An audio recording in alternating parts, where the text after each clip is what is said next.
Hey guys, welcome back to the Work Wherever podcast. My name is Sydney. And this is Roy. I'm Roy. And today we're going to be talking about Microsoft Copilot and some new AI features within Microsoft, as well as tractors. Tractors. John Deere green tractors. Perfect. Stay tuned, guys.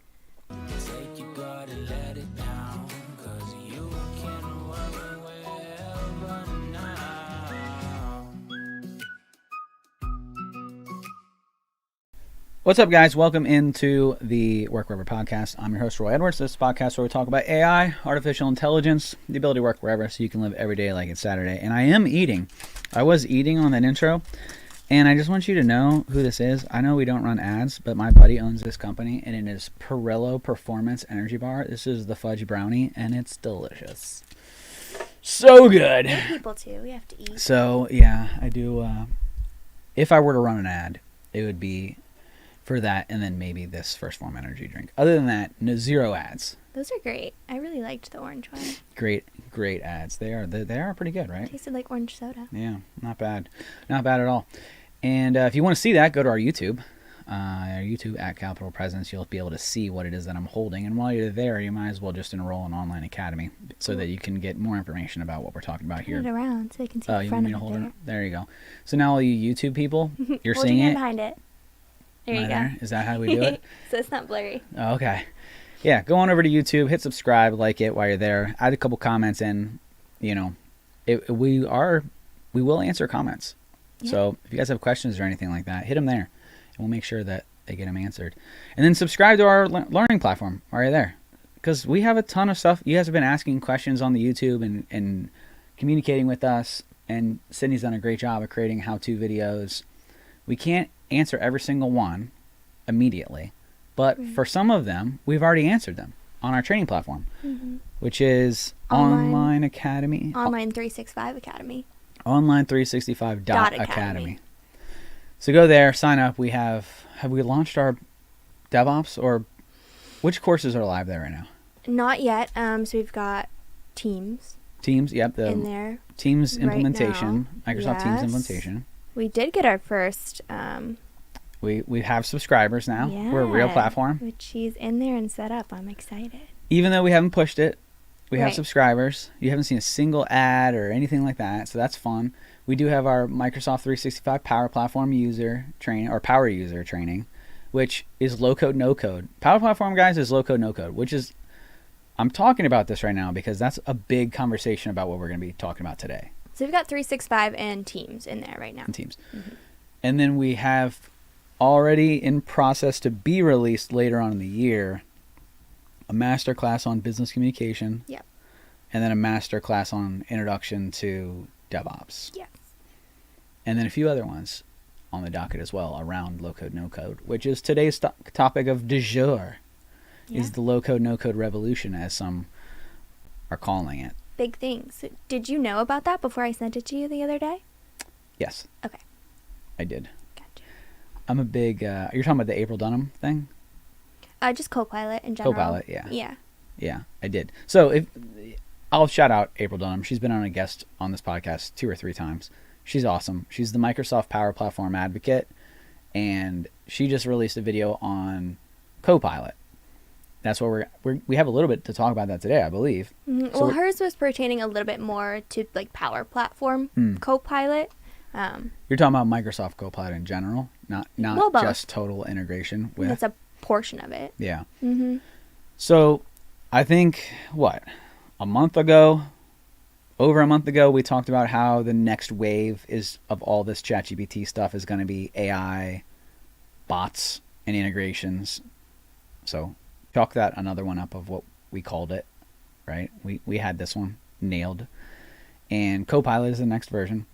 Copilot, I believe, is a premium subscription through Microsoft, which if you have the Power Platform user or app, the premium version of it, which is anywhere between $5 and $20 a user, then you get access to this Copilot and additional premium connectors. So we were all over that one.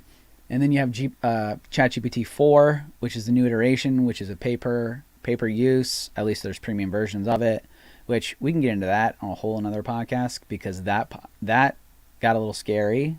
You had another member of the AI community, tweet out and about how not only does ChatGPT understand how to unlock itself, but gave instructions to somebody of how to do it. I read an article today that some college made their own like ChatGPT that's like basically the same for like $500.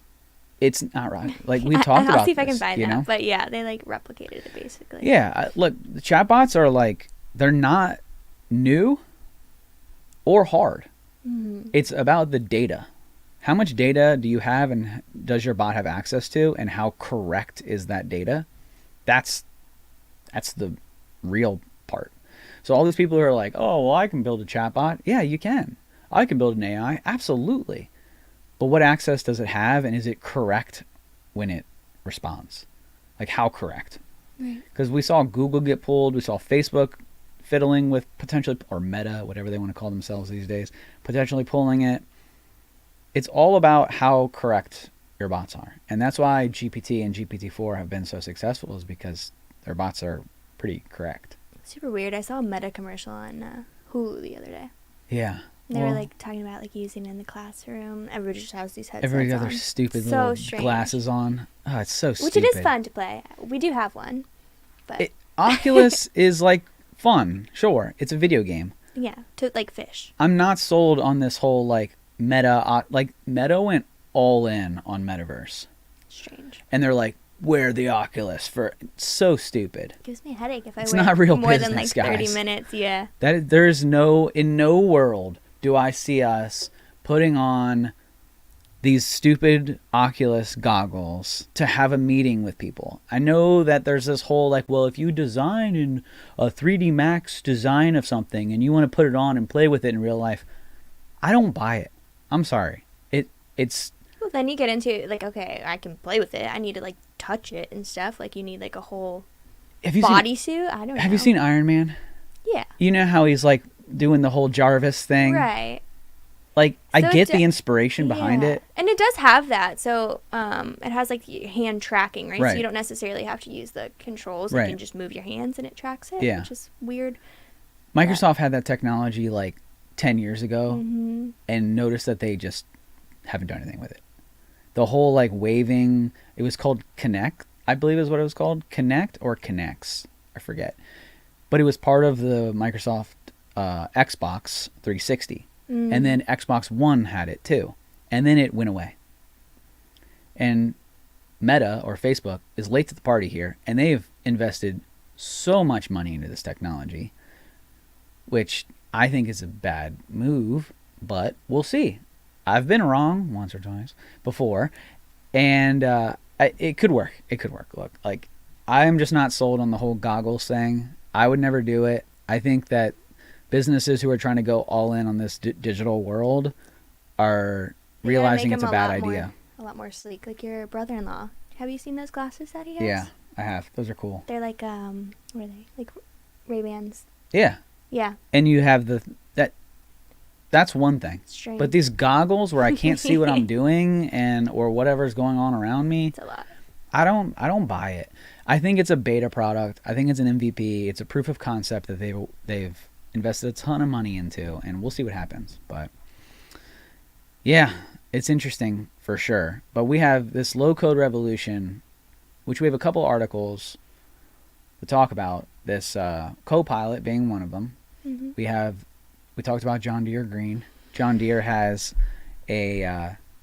been sued and lost. Really? I need to bring this up. Which is it all has to do with source code, which it's not so much a big deal that John Deere lost as it is the repercussions of the rest of this pay per subscription landscape that we've been talking about. So Tesla has their computers, right? You have your car, you got to bring it in, and the Tesla car is basically like a giant computer, and in order for you to update the software, then Tesla has you by the balls, basically. John Deere did a similar thing, but on tractors. And if you know who uses tractors, those people don't hire mechanics, right? They work on their own tractors. So what happened is John Deere came out with this model where you had to pay for your subscription. You could only get it serviced through the John Deere people. You could only update it through John Deere, through their source code, to make sure that their tractor was up and running. Well, the hardworking Americans who run tractors wanted to work on them themselves and sued John Deere and won. And so now John Deere has to hand over their source code so that they can't pigeonhole and force you to use them. Right. Do you have the article pulled up? I do, yeah. John Deere urged to surrender source code under GPL. Farmers need a right to repair. Yeah. Which, thank God for the farmers, because this has been going on in the Tesla markets, because this is bigger than tractors. This is the entire subscription model that so many tech companies have been going towards, to say the Tesla subscription package of, okay, you pay the subscription and you get all these updates, right? My Chevy has a subscription package, and I pay a subscription. It tells me when to do my oil, and it tells me all this stuff, right? Now, the logical next step would be, okay, well, you have to take it into us to get your oil changed. I can still change my oil on my Chevy. Right. But they could take it away, which is what John Deere tried to do. Gotcha. And they got nixed. They said, no, you cannot do that. So that is going to change path for a lot of these smart cars that we've had over the last however long. That, because the subscription-based model, we talked about that, where everything was going to go subscription-based. Cars, home, like home is rent, right? But I am subscription-based. Your subscription-based model. I pay a month-to-month subscription. Right. But it's like, but that's the idea. Like, what if we just, you've seen this posted a lot where we talk about the World Economic Forum, where they say you'll own nothing and like it. That's the model. I like that. The model is you'll own nothing and like it. Why? Because you'll be able to enjoy so much about life for a subscription. Cancel your subscription anytime. But you no longer own anything. And because you no longer own anything, you are a player in the game. And John Deere found out very quickly that that's not going to fly. So, is there any other information on it? Because I did want to touch on this. I thought it's less of something that we want to like focus on for this podcast, and more of something that I want everyone to keep an eye on, because there's going to be more of these. The Software Freedom Conservancy, SFC, has called upon farm equipment maker John Deere to comply with its obligations under the General Public License, GPL, which requires users such as software to share source code. Yeah. Otherwise known as open source, which I believe Tesla has made their open source. And people are like, why would you do that? There was like ChatGPT is. ChatGPT is open source. I know, because it says in the name, I think, right? It's you have to, or you're basically borderlining monopoly. Yep. Which Microsoft got blown up in the 80s or 90s, I think, as a monopoly. So this is something to keep an eye on, because a lot of non-tech companies, John Deere's not a tech company, and they were trying to get into the subscription. So you're going to start seeing this a lot more. Tesla is a tech company. Tesla is a tech company who happens to make cars. And that's why Elon was smart enough to understand the open source from the beginning. He's part of PayPal Mafia. He understands the internet and how it runs, right? Him and Mark Cuban were together in the beginning stages of PayPal, and Mark Cuban made his fortune on the internet through media distribution and streaming. So Elon's connected. He understands, and he did it right. John Deere did it wrong, and is going to be made an example of, so that all these other companies that have these smart cars, like Chevy, which I like, I drive a 23 Silverado, and I love it. It's great. It's a great truck. And I have been keeping an eye on it, because it'll send me push notifications. It'll do all kinds of things to say, hey, you can have this service. Do you want to order parts? Like, do you want to do all this stuff? It's cool and helpful, so long as you're not my only option to do it. Like if I want to change my own oil, I should be able to do it. And this is the first instance that we've seen in the automotive or engine, small engine, where it's been locked. So I wanted to bring it up. Keep an eye on it. It won't be the last time we talk about it for sure. And I think that we'll start to see more of these. I really do. Software Freedom Conservancy. Yeah. All right, let's get into low code, no code. I know you have that article pulled up, right? Yeah. Copilot. Copilot. Introducing Microsoft 365 Copilot, your Copilot for work. So Copilot is a way to integrate AI. Yeah, I was going to say ChatGPT, but ChatGPT is built on OpenAI. Yep. And this is I think that's how they market it anyways. Right. This AI. is the foundation behind OpenAI and Microsoft's AI platform built just into Power Apps, Power Portal, as well as other applications, I believe, right? Word, Excel. It says here, Copilot combines the power of large language models with your data in the Microsoft Graph, your calendar, emails, chats, documents, meetings, and more. Yeah. Very cool. I think this is Clippy 2.0 or 3.0 Clippy. Do you remember Clippy? Little paperclip? Yeah. Yeah. You'd be like, I see that you're writing a resume. This is Clippy on steroids, which Microsoft, if you're listening to this, make Copilot Clippy, please. God, that would be so amazing. If Clippy could just talk to me and Clippy in like a pilot hat. That would be so great. I would be so happy if you bring back Clippy and just have him the Copilot. Clippy is Copilot. That's great. It would be so great. That would be so amazing. This is Clippy 2.3.5.0. Right, and it sounded like from the video I was watching, it has the kind of functionality of ChatGPT in that it can scan things. Right. Right, so you can say, look over all these meeting notes, and then make me a 10-page PowerPoint. Right. Out of your meeting notes, or and it'll do it. Summarize or prepare me this. for this meeting. Right. And it'll give you note points. Or, oh, hey, like, I see that you came to this meeting late. Mm-hmm. It's okay. Here's the transcript, and let me summarize that for you. This is Cortana meets Clippy meets. I mean, this is huge for Microsoft. I don't know if it works. I like the idea behind it. Traditionally, the way that Microsoft does things like this is they'll release it and then put it into beta. I have not seen if this is in beta or if it's a full release yet. The fact there's articles around it, I think, is just because AI is such like a clickbait right now. Right. So I don't know if this is in full beta. I do know that Power Virtual Agents, their AI builder, is still in beta, which is what we're building internally. You know, the VA, the VA virtual agent, the bot that we're building, Cloudette. Yeah.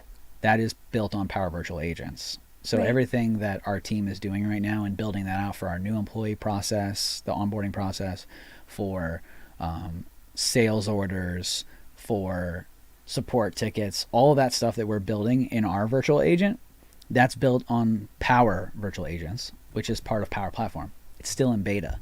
It has gone less and less and less expensive. When we first started developing on Power Virtual Agents about 3 years ago, it was $1,000 a month.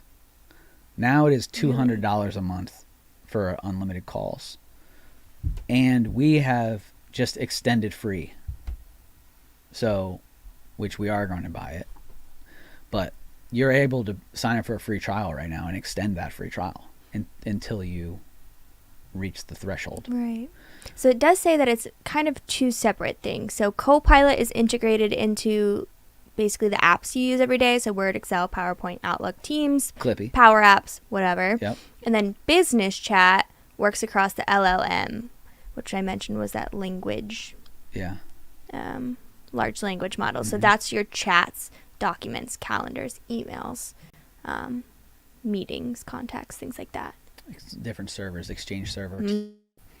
Interesting. So you have the Office bot, the Office application bot, which is Copilot. That's your Clippy 9.0.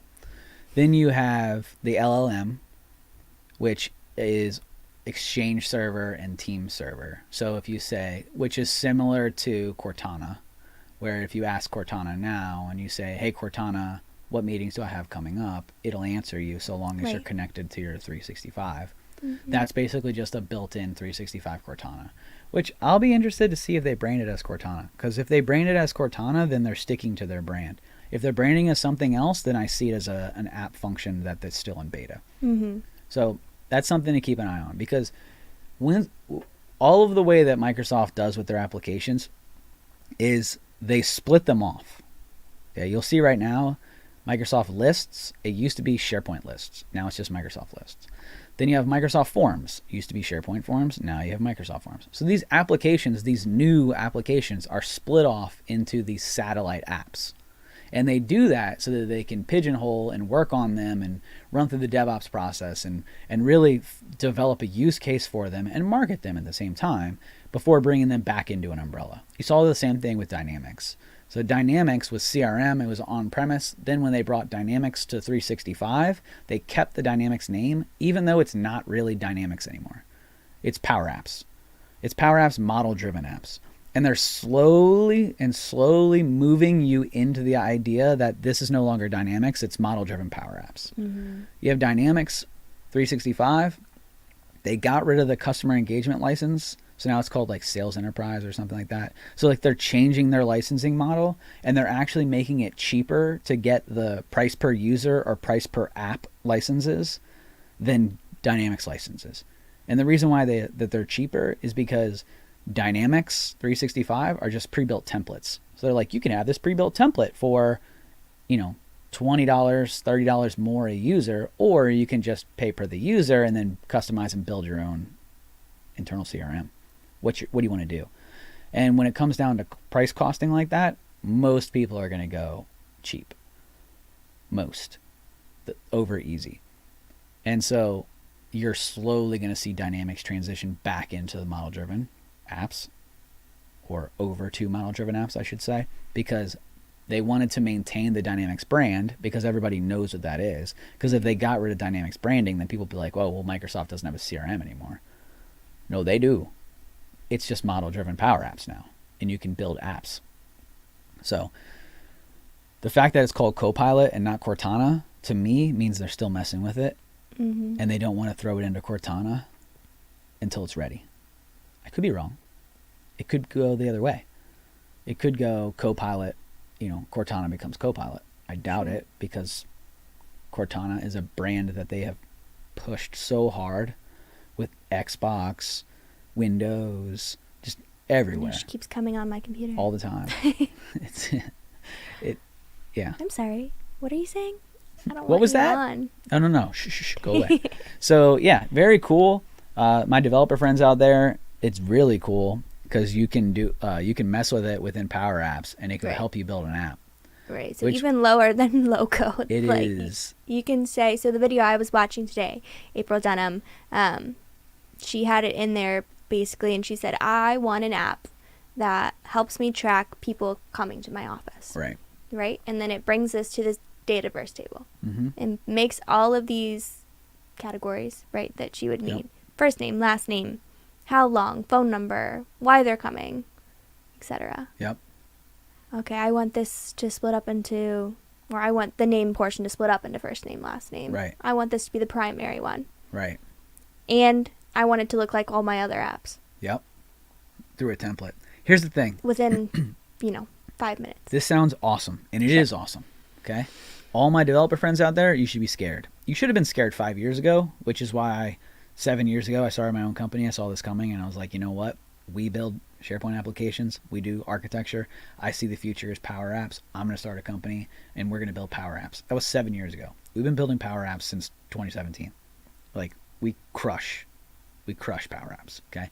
2016, 2017. 2016 is when we founded. 2017 is when we really started pushing out Power Apps to enterprise organizations. Okay? We're ahead of the curve on this. We're also doing that same thing now. What's the next 5 to 7 years? And I'll say the next 5 to 7 years is low code, no code. So all of my traditional C# developers and stuff like that, there's going to be a lot less use for you. There'll still be a use for you. Because, like I've mentioned, I do believe at some point we're going to tip back to an on-premise server. It's going to be cheaper to maintain your on-premise server.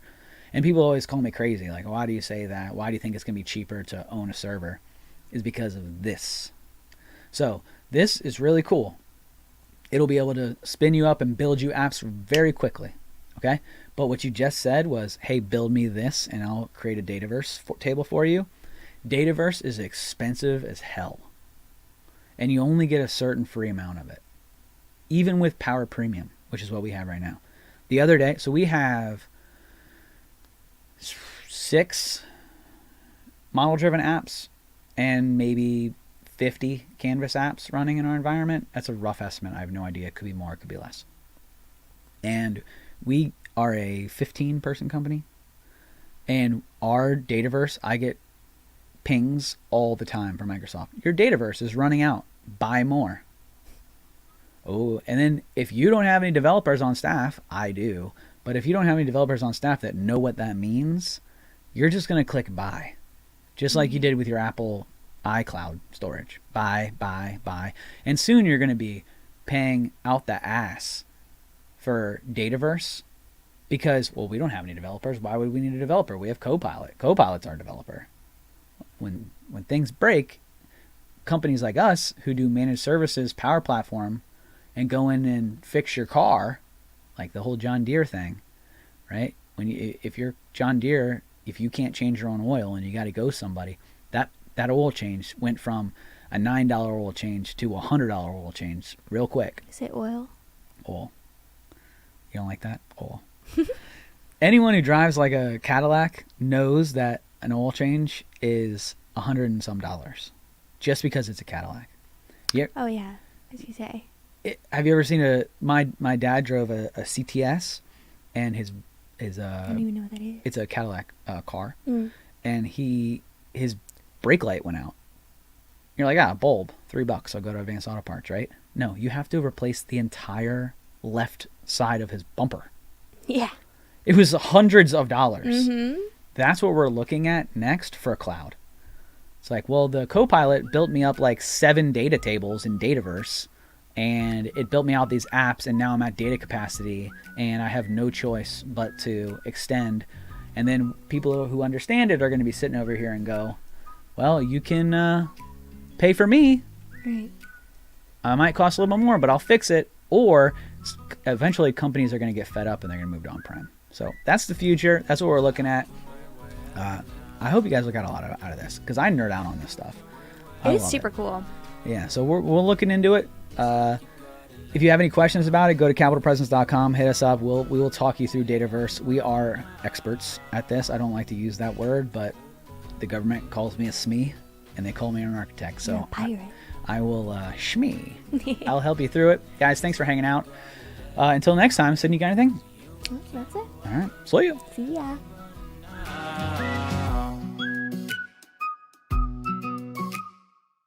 Hey there! Don't forget to hit that subscribe button and turn on notifications for all the latest videos from Capital Presence.